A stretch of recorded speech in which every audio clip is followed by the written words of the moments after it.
हाँ जी, गुरु प्यारी परम सत्कार योग सात संगत जी, राधा स्वामी जी।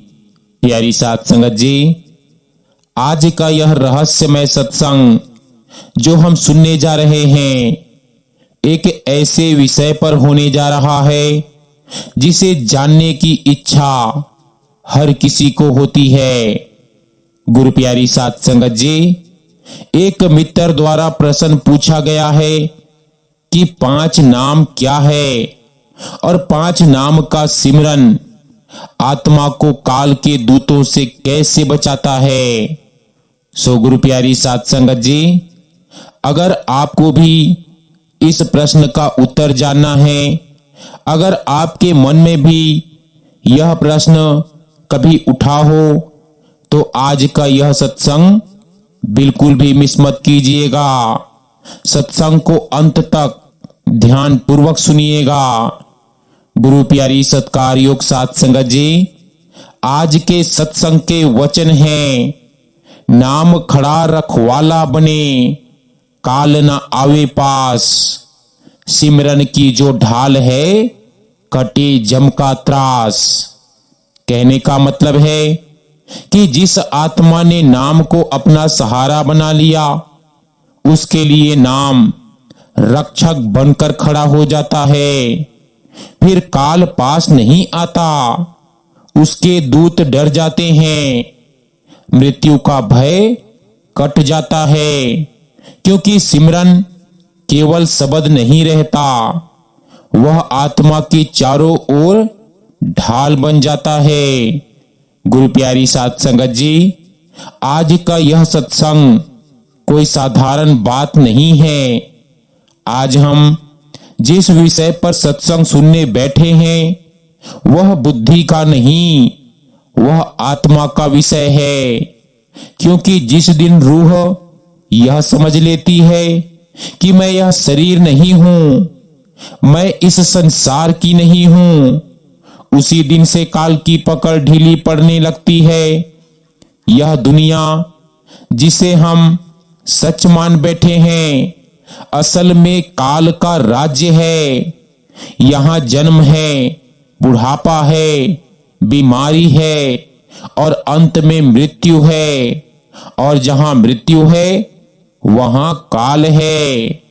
काल कोई कहानी नहीं है, काल एक शक्ति है जिसे इस सृष्टि का हिसाब किताब सौंपा गया है। काल का काम है जो आया है उसे लौटाना, लेकिन आत्मा लौटने के लिए नहीं आई थी। आत्मा आई थी परमात्मा को पाने के लिए, और यहीं से संघर्ष शुरू होता है। जब शरीर ठीक चलता है, तब काल दिखाई नहीं देता। जब सांस सहज चलती है, तब काल चुप रहता है। लेकिन जिस दिन सांस डगमगाने लगती है, जिस दिन आंखें भारी होने लगती है, जिस दिन शरीर जवाब देने लगता है, उस दिन काल अपने दूत भेजता है। ये दूत डर बनकर आते हैं, भ्रम बनकर आते हैं, पीड़ा बनकर आते हैं, और कई बार अपने ही रिश्तेदारों के चेहरे में आकर आत्मा को और घबरा देते हैं। संत कहते हैं, काल का सबसे बड़ा हथियार है डर, और डर में पड़ी आत्मा अपनी सारी कमाई भूल जाती है। उस समय न धन काम आता है, न रिश्ते काम आते हैं, न बुद्धि काम आती है। उस समय अगर कुछ काम आता है तो केवल नाम, केवल नाम। और यही वह स्थान है जहां 5 नाम सिर्फ शब्द नहीं रहते, बल्कि ढाल बन जाते हैं। देखो, 5 नाम कोई मंत्र नहीं है, 5 नाम कोई साधारण जप नहीं है, 5 नाम अक्षरों का खेल नहीं है, 5 नाम 5 शक्तियां हैं। ये शक्तियां आत्मा को समेट लेती है, मन को रोक देती है, और काल के दूतों को पास भटकने नहीं देती। लेकिन यह सब तभी होता है जब सिमरन सिर्फ होठों पर नहीं, रूह में उतर चुका होता है। लेकिन संत 5 नाम को सबके सामने प्रकट नहीं करते, क्योंकि बिना तैयारी अगर शक्ति मिल जाए तो मन उसे अहंकार बना लेता है। संत कहते हैं, नाम वही काम करता है जो गुरु से लिया गया हो और जीवन में जिया गया हो। जिस दिन सिमरन चलते चलते चलने लगे, बैठे बैठे चलने लगे, सोते सोते भी चलता रहे, उस दिन समझ लेना कि काल हारने लगा है। उस दिन समझ लेना कि काल के दूत खड़े देखने लगे हैं और गुरु रूह के बहुत पास आ चुके हैं। लेकिन संगत जी, अब हमारे मन में एक ऐसा प्रश्न उठता है जिससे अक्सर रूह डर जाती है, लेकिन समझना नहीं चाहती कि काल कौन है। अक्सर हम काल को मृत्यु समझ लेते हैं। कोई उसे समय कह देता है, कोई उसे यमराज कह देता है, लेकिन संत कहते हैं काल ना समय है और ना कोई डरावनी मूर्ति। काल एक व्यवस्था है, एक सत्ता है, एक नियम है, जिसके अंतर्गत यह पूरी सृष्टि चल रही है। जहां जन्म है वहां काल है, जहां बदलना है वहां काल है, जहां नाश है वहां काल है। इस संसार में जो कुछ भी दिखाई देता है वह काल के अधिकार क्षेत्र में है। शरीर काल का है, मन काल का है, विचार काल के हैं, इच्छाएं काल की है, और जिन कर्मों को हम अपना खजाना समझते हैं वह भी काल के खाते में लिखे जाते हैं। आत्मा इस संसार की नहीं है, आत्मा काल की नहीं है, लेकिन आत्मा मन के साथ जुड़कर अपने आप को काल का कैदी बना लेती है। यही काल की सबसे बड़ी ताकत है। काल आत्मा को जंजीरों से नहीं बांधता, काल आत्मा को डर से नहीं बांधता, काल आत्मा को जेल में नहीं डालता, काल आत्मा को मन दे देता है और मन के सहारे आत्मा खुद ही अपने लिए बंधन गढ़ लेती है। मन कहता है यह मेरा है, यह तेरा है, यह अच्छा है, यह बुरा है, यह मेरा धर्म है, यह मेरा भगवान है। और आत्मा मन की हर बात मानकर धीरे धीरे अपने असली घर को भूल जाती है। संत कहते हैं कि काल का सबसे बड़ा जाल भोग नहीं है, दुख नहीं है। काल का सबसे बड़ा जाल भूल है। भूल यह कि मैं शरीर हूं, भूल यह कि यह संसार स्थायी है, भूल यह कि मृत्यु अंत है। जब यह भूल गहरी हो जाती है तब काल को अपने दूतों की जरूरत ही नहीं पड़ती। मन ही काल का दूत बन जाता है।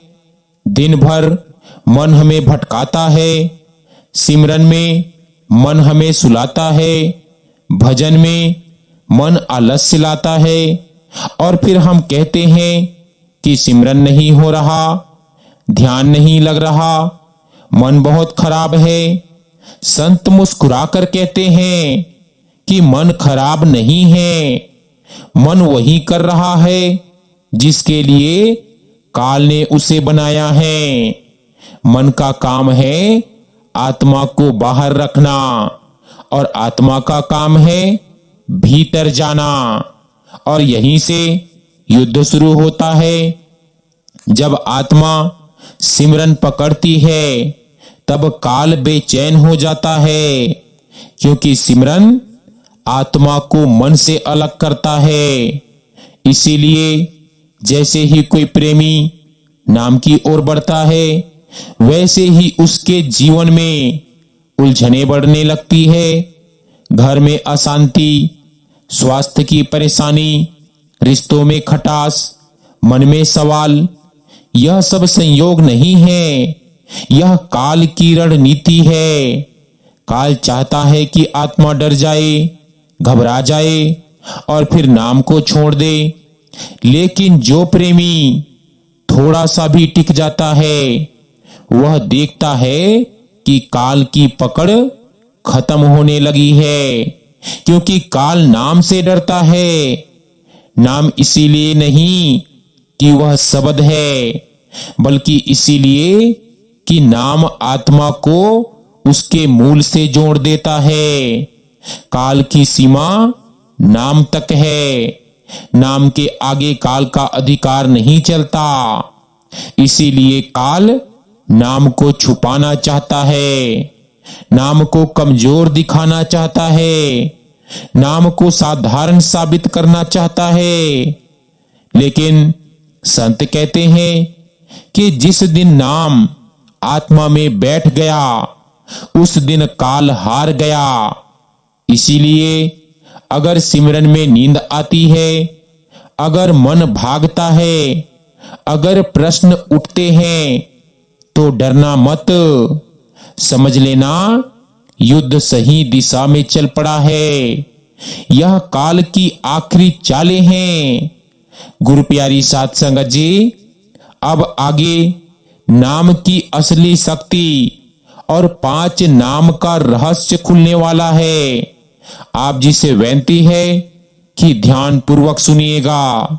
संगत जी, अब हम उस प्रश्न के बहुत पास आ गए हैं जिसे सुनने के लिए रूह तड़पती है, लेकिन मन तुरंत बीच में आकर डर भी पैदा करता है और जिज्ञासा भी। और वो यह है कि 5 नाम क्या हैं। सबसे पहले यह समझ लेना जरूरी है कि 5 नाम कोई साधारण शब्द नहीं है। 5 नाम कोई मंत्रों की माला नहीं है। 5 नाम किसी किताब में लिखे जाने वाले अक्षर नहीं है। 5 नाम शब्द से पहले की शक्ति है। जिस तरह आग दिखाई देने से पहले उसकी गर्मी महसूस होती है, उसी तरह 5 नाम बोले जाने से पहले रूह उन्हें पहचान लेती है। संत कहते हैं 5 नाम असल में 5 दरवाजे हैं। ये दरवाजे आत्मा के भीतर खुले हैं, लेकिन बाहर की ओर बंद हैं। मन बाहर देखता है, इसीलिए उसे ये दरवाजे दिखाई नहीं देते। आत्मा भीतर देखती है, इसीलिए 5 नाम आत्मा की भाषा है। यह पूरी सृष्टि 5 स्तरों में बटी हुई है।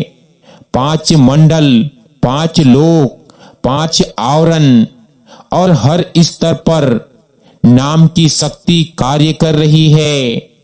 जब आत्मा सबसे नीचे इस भौतिक संसार में होती है, तब वह सबसे भारी बंधन में होती है। यहां नाम बीज की तरह होता है। धीरे धीरे सिमरन के साथ वह बीज अंकुर बनता है, फिर पौधा बनता है, फिर वृक्ष बनता है। और जब आत्मा भीतर की यात्रा शुरू करती है, तो हर स्तर पर नाम उसे पहचान देता है। संत कहते हैं 5 नाम आत्मा का पहचान पत्र है। जब आत्मा शरीर छोड़ती है, तो उसके पास कुछ भी साथ नहीं जाता। न नाम, न रिश्ता, न धन, न कर्मों का बहाना। साथ जाता है केवल वही जो आत्मा ने अपने भीतर कमाया है। और अगर आत्मा के भीतर नाम की कमाई है, तो काल के दूत उसे छू भी नहीं सकते, क्योंकि 5 नाम काल के अधिकार क्षेत्र के बाहर के हैं। काल इस सृष्टि का मालिक नहीं है, काल सिर्फ इस सृष्टि का प्रबंधक है और प्रबंधक मालिक के हस्ताक्षर के बिना कुछ नहीं कर सकता। 5 नाम मालिक के हस्ताक्षर हैं। जब आत्मा नाम से जुड़ी होती है तो काल के दूत उसे पहचान लेते हैं। वे कहते हैं, यह हमारी नहीं है, यह ऊपर की है। इसीलिए संत 5 नाम को खुले बाजार में नहीं बताते, क्योंकि नाम सुन लेने से काम नहीं होता, नाम जीने से काम होता है। अगर नाम सिर्फ याद में है तो वह बोझ बन जाता है, और अगर नाम रूह में उतर गया तो वही नाम ढाल बन जाता है। संत कहते हैं कि नाम का असली सिमरन वह नहीं जो मुंह से हो, नाम का असली सिमरन वह है जो डर में भी चले, दर्द में भी चले और मृत्यु की घड़ी में भी अपने आप चलता रहे। जब सिमरन मेहनत से अपने आप में बदल जाता है तब 5 नाम एक एक करके अपनी शक्ति दिखाते हैं। पहला नाम आत्मा को शरीर से अलग करता है, दूसरा नाम मन की पकड़ ढीली करता है, तीसरा भीतर की आवाज से जोड़ता है, चौथा भय को जला देता है और 5वां आत्मा को उसके असली घर की ओर खींच ले जाता है। लेकिन यह यात्रा एक दिन की नहीं है, यह यात्रा श्रद्धा की है, धैर्य की है और भरोसे की है। संत कहते हैं, जिसने गुरु पर भरोसा कर लिया उसने 5 नाम अपने आप पा लिए, और जिसने 5 नाम को पकड़ लिया उससे काल सबसे ज्यादा डरता है, क्योंकि अब आत्मा काल की भाषा नहीं बोलती, अब आत्मा नाम की भाषा बोलती है। अब आगे हम यह समझेंगे कि 5 नाम का सिमरन मृत्यु की घड़ी में कैसे जीवित हो उठता है और काल के दूत क्यों पीछे हट जाते हैं। संगत जी, अब एक ऐसा प्रश्न सामने आता है जो हर जिज्ञासु रूह के मन में उठता है।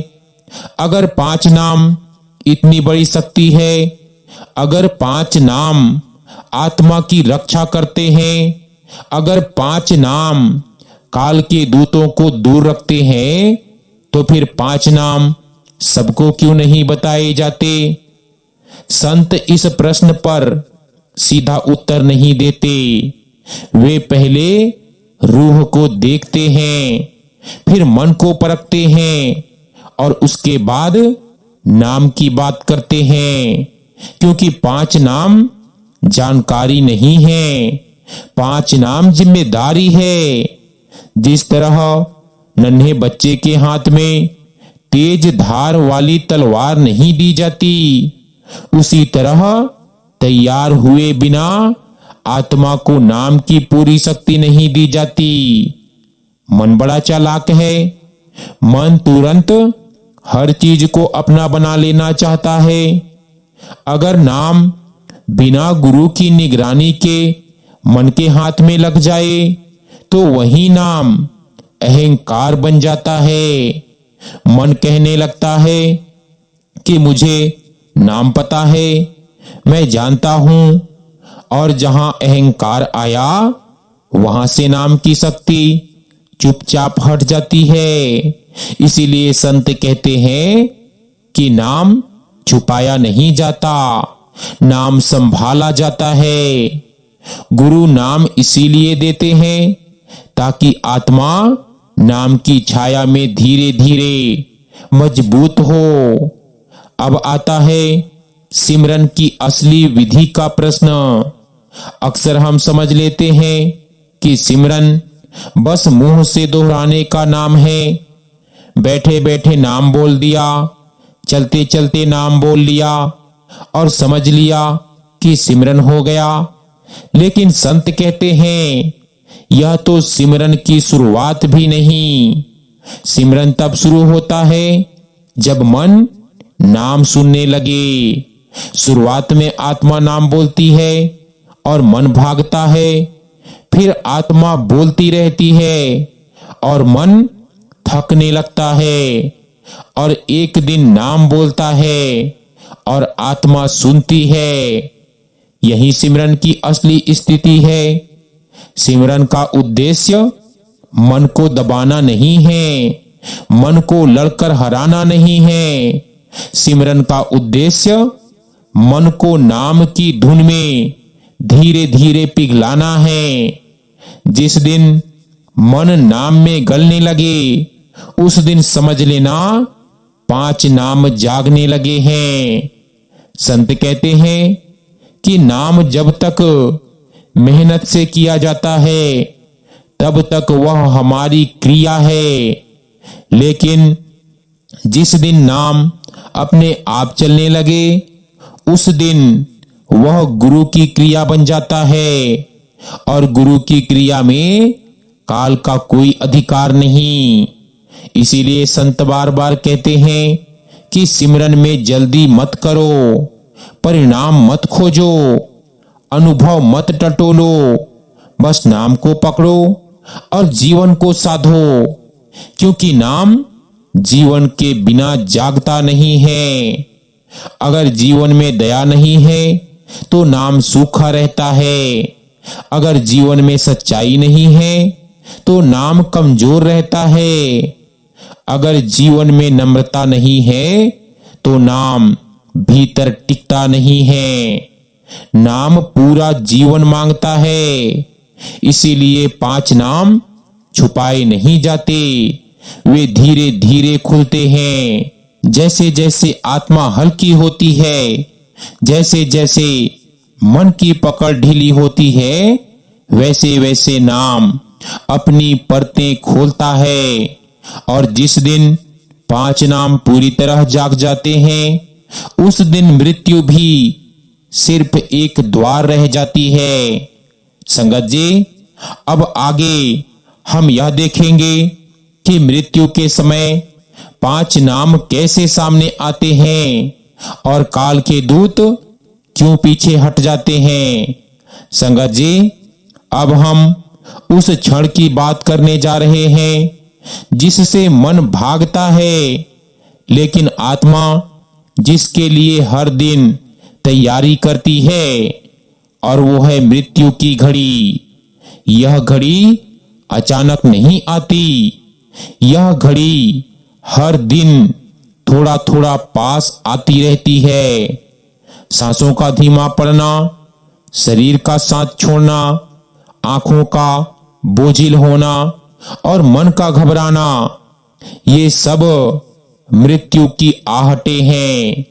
उस समय मन सबसे ज्यादा सक्रिय हो जाता है। मन डर दिखाता है, यादें दिखाता है, रिश्ते दिखाता है, अधूरी इच्छाएं दिखाता है। क्योंकि मन जानता है कि अगर आत्मा डर में फंस गई तो वह काल के दायरे में लौट आएंगी।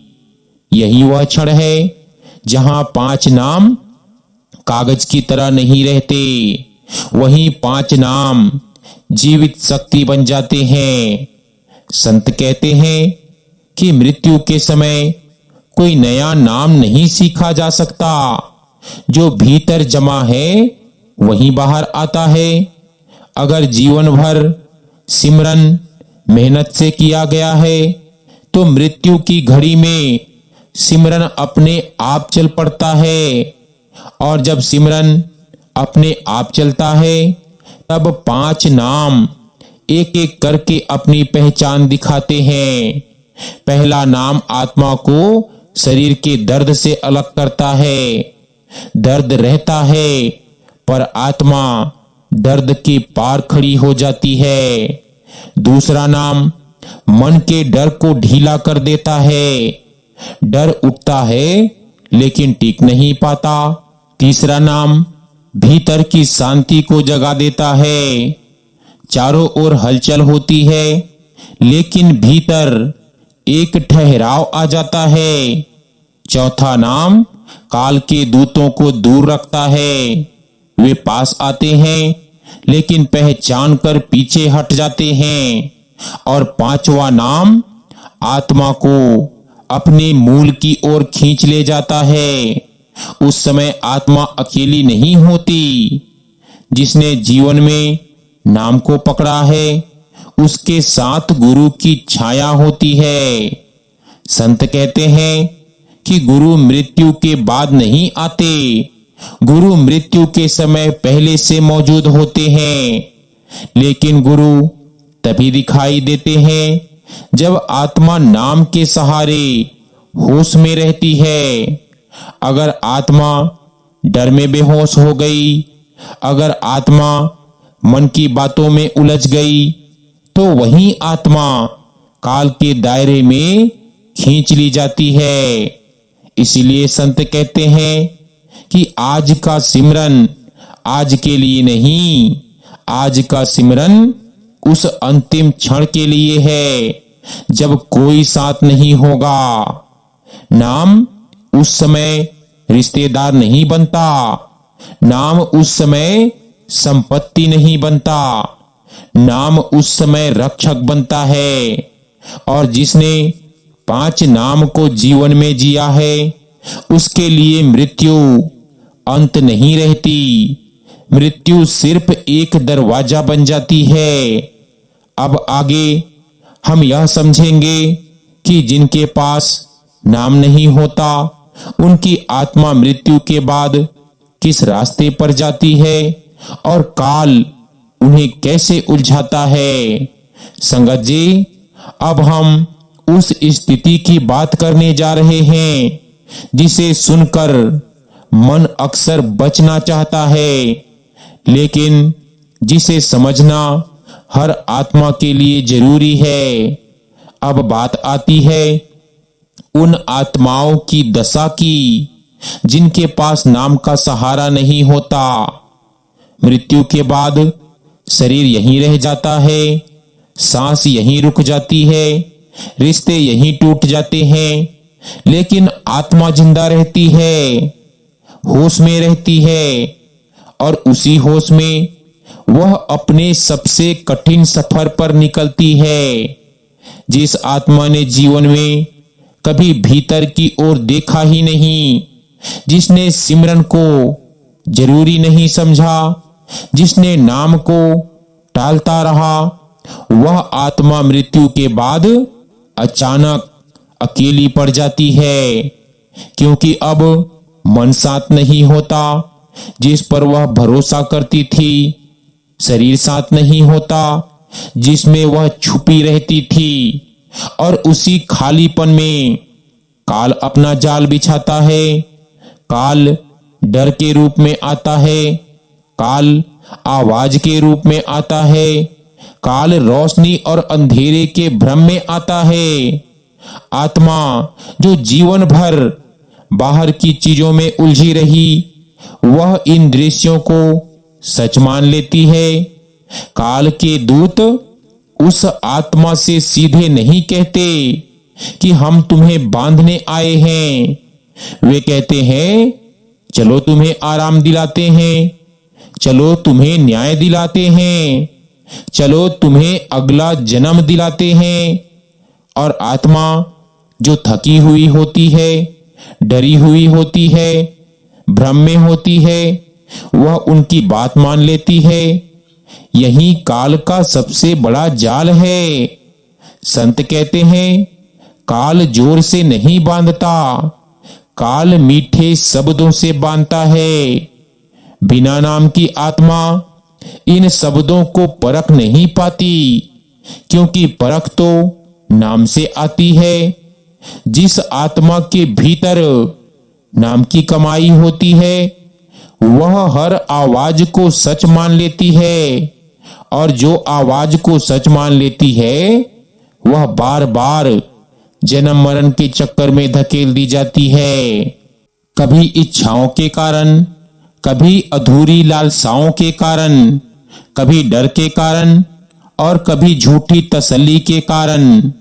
काल ऐसी आत्मा को बार बार शरीर का चोला पहनाता है और हर बार आत्मा पिछला सब कुछ भूल जाती है। संत कहते हैं यह भूल सजा नहीं है, यह भूल परिणाम है। जिसने जीवन में नाम को टाल दिया वह मृत्यु के बाद सच को पहचान नहीं पाता। लेकिन यह समझ लेना बहुत जरूरी है कि बिना नाम वाली आत्मा भी हमेशा के लिए छूटी हुई नहीं होती। संत कहते हैं करुणा काल से भी बड़ी शक्ति है। अगर किसी आत्मा के भीतर थोड़ी भी सच्ची पुकार होती है, थोड़ा भी सच्चा पश्चाताप होता है, तो गुरु किसी न किसी रूप में रास्ता खोल देते हैं। लेकिन वह रास्ता सीधा नहीं होता, वह रास्ता लंबा होता है, दुख से भरा होता है और धूल से भरा होता है। इसीलिए संत बार बार कहते हैं जब नाम मिल रहा हो तो टालो मत, जब सिमरन समझ आ रहा हो तो हल्का मत समझो। क्योंकि जो तैयारी आज आसान लगती है वही तैयारी कल बहुत भारी पड़ जाती है। नाम डराने के लिए नहीं है, नाम डर से बचाने के लिए है। और जिसने जीवन में नाम को पकड़ लिया वह काल के जाल को पहचान लेता है।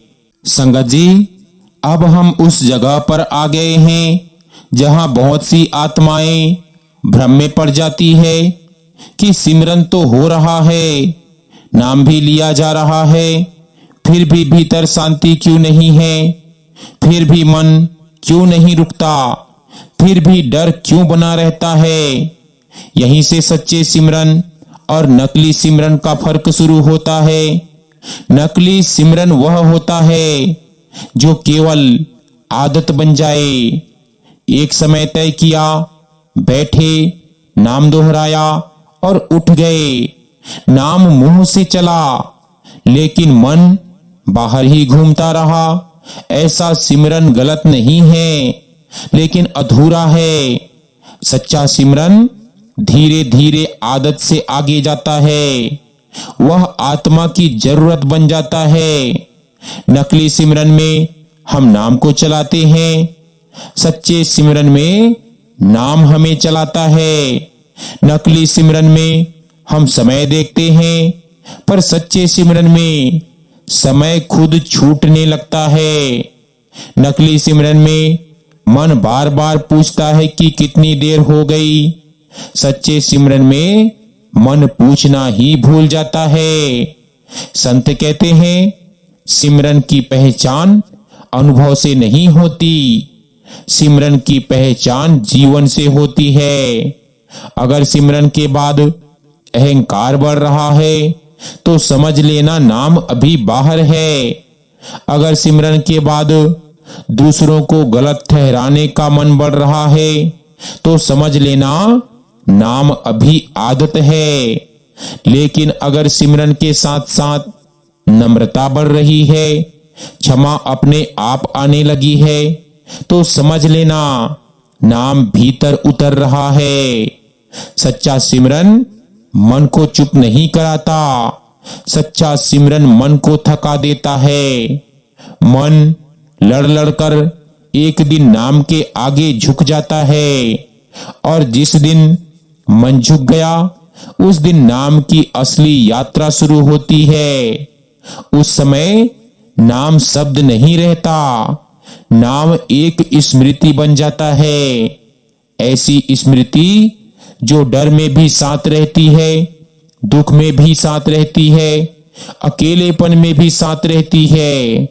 संत कहते हैं कि जिस सिमरन को छोड़ा जा सकता है वह अभी सच्चा नहीं हुआ और जिस सिमरन को कोई छीन नहीं सकता वही सच्चा सिमरन है। सच्चा सिमरन दिखाई नहीं देता, सच्चा सिमरन शोर नहीं करता, सच्चा सिमरन धीरे धीरे पूरा जीवन बदल देता है। और जब सिमरन सच्चा हो जाता है तब 5 नाम अपने आप जागने लगते हैं, बिना बताए, बिना दिखाए, बिना डराए। संगत जी, अब हम उस अवस्था की बात करने जा रहे हैं जहां नाम केवल स्मृति नहीं बल्कि अनुभूति बनना शुरू करता है। जब सिमरन सच्चा होने लगता है, जब नाम आदत से आगे बढ़कर आवश्यकता बन जाता है, तब भीतर कुछ बदलता है। पहले शांति आती है, फिर ठहराव आता है और उसके बाद भीतर की धुन धीरे धीरे सुनाई देने लगती है। यह धुन कान से नहीं सुनी जाती, यह धुन ध्यान से नहीं पकड़ी जाती, यह धुन खोजने से नहीं मिलती। यह धुन तब मिलती है जब आत्मा खोज छोड़ देती है। संत कहते हैं कि धुन नाम का फल है और फल पेड़ को हिलाने से नहीं, संयम से मिलता है। भीतर की धुन कोई संगीत नहीं है, यह आत्मा की गति है, यह रूह की चाल है जो ऊपर की ओर खींचता है। जब यह धुन हल्की हल्की सुनाई देती है तो मन पहले डरता है, फिर उसे नियंत्रित करना चाहता है और फिर थक कर शांत हो जाता है। यही वह क्षण है जहां आत्मा मन से थोड़ा अलग होने लगती है। संत कहते हैं, धुन आत्मा को बुलाती नहीं, धुन आत्मा को खींचती है। और जहां खिंचाव है वहां काल की पकड़ कमजोर पड़ने लगती है। काल शब्दों में रहता है, विचारों में रहता है, काल डर में रहता है, लेकिन धुन इन सब से ऊपर की चीज है। इसीलिए जब आत्मा धुन की ओर मुड़ती है तो काल के दूत उलझन में पड़ जाते हैं। वे पहचान नहीं पाते कि इस आत्मा को किस श्रेणी में रखें, क्योंकि अब यह आत्मा नाम से बंधी है, धुन से जुड़ी है और गुरु की छाया में है। यही नाम की कमाई है। नाम की कमाई वह नहीं है जो हम गिन सकें, नाम की कमाई वह है जो हमें बदल दे। अगर धुन के साथ डर कम हो रहा है तो समझ लेना कमाई हो रही है। अगर धुन के साथ लालसा ढीली पड़ रही है तो समझ लेना कमाई हो रही है। अगर धुन के साथ मृत्यु का विचार डराने के बजाय शांत करने लगा है तो समझ लेना आत्मा ऊपर उठ रही है। संत कहते हैं, आत्मा की चढ़ाई सीधी नहीं होती, कभी धुन साफ होती है, कभी गायब हो जाती है, लेकिन जिसने धुन को पहचान लिया वह उसके बिना नहीं रह पाता। और यही पहचान आत्मा को अंतिम समय में बचा लेती है, क्योंकि मृत्यु की घड़ी में धुन शब्द नहीं मांगती, धुन नाम नहीं मांगती, धुन सीधे आत्मा को अपने साथ ले जाती है। गुरु प्यारी साध संगत जी, आगे के अंतिम भाग में हम यह समझेंगे कि गुरु इस पूरी यात्रा में कहां कहां साथ रहते हैं और कैसे अंतिम क्षण में आत्मा पूरी तरह सुरक्षित हो जाती है। गुरु प्यारी साध संगत जी, अब अंत में बस इतना ही समझ लो कि यह जीवन यूं ही नहीं मिला है, यह सांसें यूं ही नहीं चल रही, यह आंखें यूं ही नहीं खुली है। किसी बहुत बड़े हिसाब के बाद, किसी बहुत गहरी पुकार के बाद, किसी बहुत पुराने प्रेम के कारण मालिक ने हमें यह मानव शरीर दिया है। यह शरीर खाने पीने कमाने सोने के लिए नहीं, यह शरीर देखने सुनने की चीजों में उलझने के लिए नहीं, यह शरीर तो सिर्फ एक काम के लिए मिला है और वो है अपने मालिक को वापस पाने के लिए। बाकी सब तो रास्ते के पड़ाव हैं, कि घर नहीं है। घर तो वही है जहां से यह रूह आई थी, जहां ना जन्म है ना मृत्यु, जहां ना काल का डर है, जहां सिर्फ शांति है, प्रेम है और आनंद ही आनंद है। सतगुरु बार बार यही कहते हैं कि मैं तुम्हें कुछ नया नहीं दे रहा, मैं तो तुम्हें वही लौटा रहा हूं जो कभी तुम्हारा अपना था। सिमरन कोई बोझ नहीं, सिमरन कोई नियम नहीं, सिमरन कोई मजबूरी नहीं, सिमरन तो रूह की सांस है। जिस दिन सिमरन रुकता है उस दिन रूह घुटने लगती है। अगर आज मन नहीं लगता तो भी सिमरन करो, अगर नींद आती है तो भी सिमरन करो, अगर कुछ दिखाई नहीं देता तो भी सिमरन करो, क्योंकि मालिक परिणाम नहीं देखता, वह तो आपकी मेहनत देखता है, वह तो आपकी कोशिश देखता है। याद रखो, बीज जमीन के अंदर डाला जाता है, बाहर कुछ नहीं दिखता, लेकिन अंदर सब कुछ बदल रहा होता है। ऐसे ही सिमरन भी है।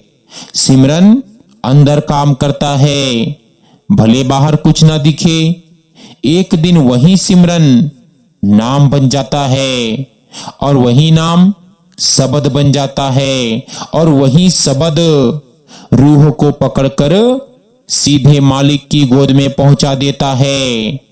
उस दिन ना कोई डर होता है, ना कोई प्रश्न होता है, ना कोई पछतावा होता है, बस एक ही भाव होता है कि मैं घर आ गया।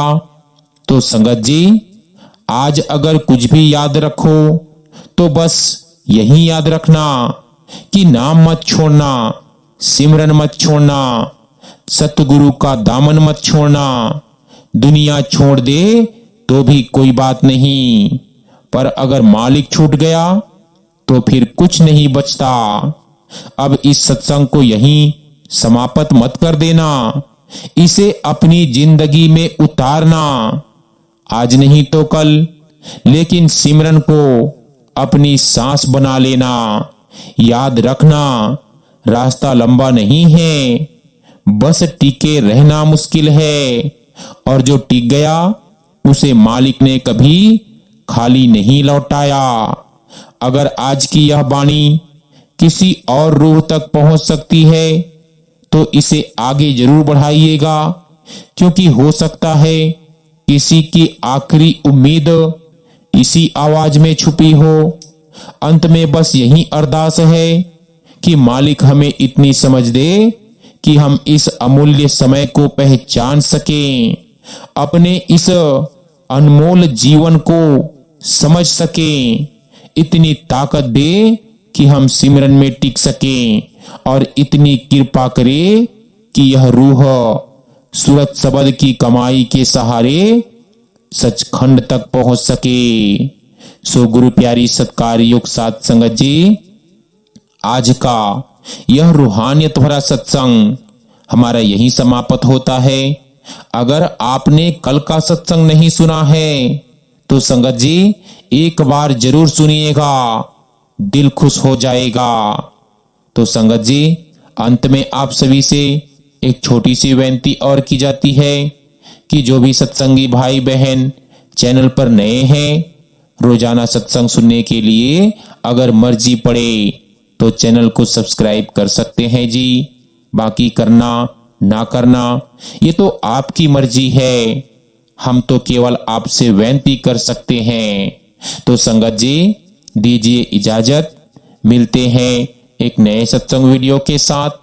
तब तक के लिए आप सभी सत्संगी भाई बहनों को पूरे परिवार सहित राधा स्वामी जी।